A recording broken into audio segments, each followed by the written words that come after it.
Hey guys, today I'm talking to you about cloning in eukaryotes and plants and electrophoresis techniques for studying DNA and proteins. One reason we would want to express a eukaryotic gene in a eukaryotic cell to study its function is the folding process in eukaryotes is very different from the folding process in bacteria. You may have a very different fold of that protein. E. coli can actually target eukaryotic proteins for degradation, and eukaryotes have a very different post-translational modification than bacterial proteins.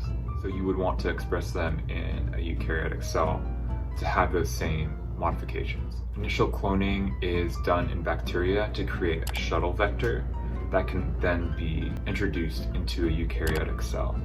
This shuttle vector will have an origin of replication in bacteria and the eukaryotic cell, such as an insect cell or a mammalian cell. This shuttle vector needs to have a strong eukaryotic promoter.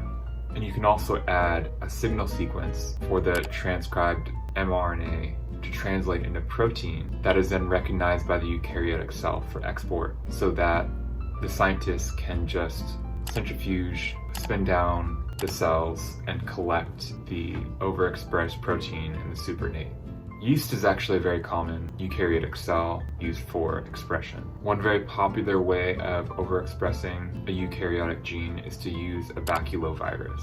In this technique, you create a simple plasmid in bacteria that has a polyhedron promoter, which is a very strong promoter in eukaryote. You clone in your gene for overexpression, and you also have a viral selection gene that will be essential for replicating the baculovirus.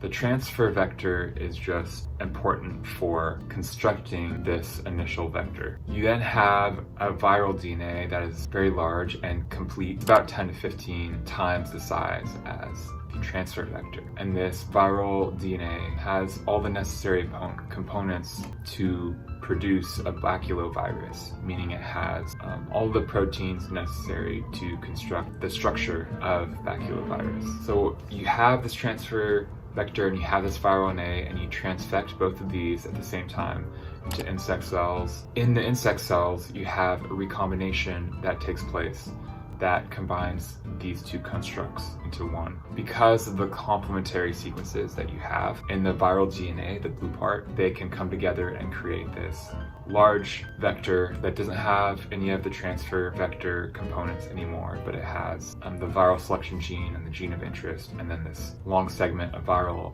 DNA that can be expressed in an insect cell and packaged into a baculovirus. This can then be used to infect other cells and to overexpress the protein of interest.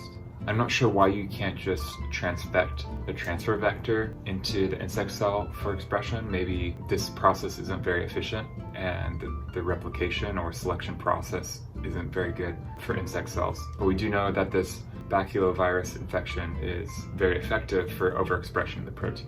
Transfection can happen a couple of ways. You can put your insect cell's DNA into a phosphate buffer and then add calcium. The calcium will then form a precipitate with phosphate because calcium phosphate is insoluble, and these will be taken up by the cell in addition to the DNA. The other way of doing transfection is to mix the DNA with lipids to form liposomes, which then fuse with the membrane of the insect cell. Plants can be transfected using a biolistic method, and this is where you literally shoot pellets coated with DNA into the cells. For cloning in plants, you typically use a TI plasmid, which is short for tumor-inducing. This plasmid was discovered in a bacterium that infected plants and caused these giant tumors to grow.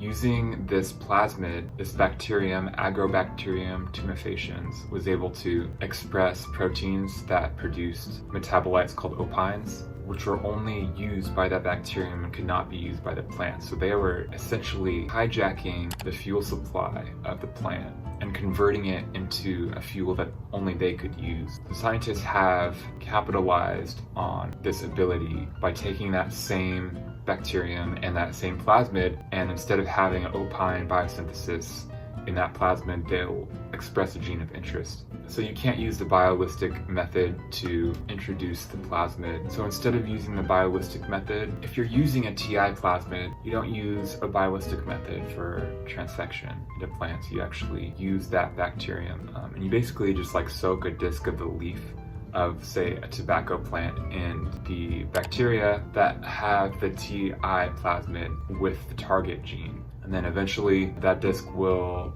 grow and give you a full tobacco plant. One of the advancements that has come from cloning in plants has been the development of the flavor saver tomato. And the freshness of the tomato has been extended through molecular biology by cloning a gene into the tomato that transcribes an mRNA, which binds to an mRNA that leads to the softening of tomatoes and destroys that mRNA through a knockdown process. Another advancement is the viral resistance of plants by introducing a gene for viral coat proteins.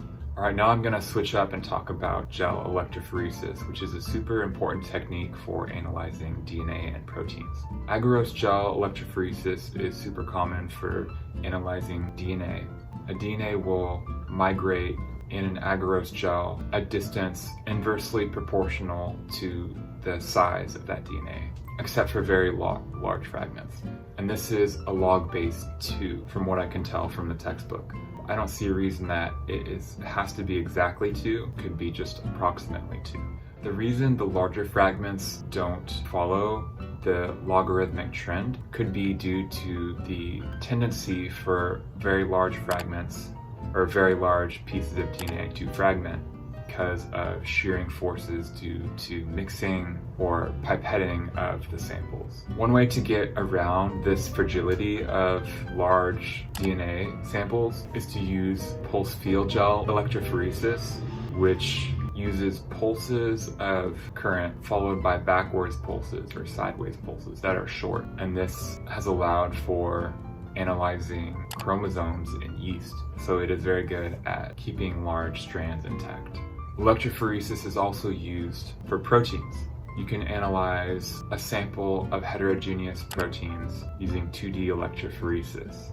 In one version of 2D electrophoresis, you use non-denaturing conditions. So that means you don't use SDS, which allows the separation of proteins by size. If you don't use SDS, you can get separation by the charge of the protein. So you'll do this in one direction and you have one sample that you'll run in one direction. And then after that, you can run the gel sideways, 90 degrees from the first round of electrophoresis. And in this round, you can change the pH so that the charge state of your proteins are different. And that way, you'll have a different pattern in the second dimension.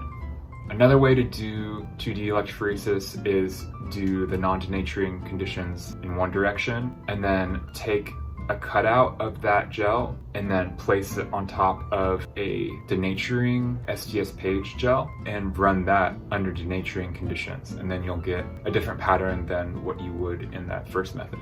You can actually identify differences in 2 different samples of heterogeneous proteins, say in a lysate, and these 2 samples of lysate may have been treated differently during the experiment. Maybe you have one that's a control and then one that has been treated differently. Maybe it had a different incubation temperature or time, or maybe it is expressing different proteins. If you take these lysates and stain the proteins with either Cy3 or Cy5, which I didn't know you could do, you can actually just stain proteins by adding dye. You can run a gel, a 2D electrophoresis gel, and you can identify differences when you run them together, because when you image the gel in one color, you'll see a slightly different pattern than you will in the other color, and those differences correspond to different proteins that are expressed.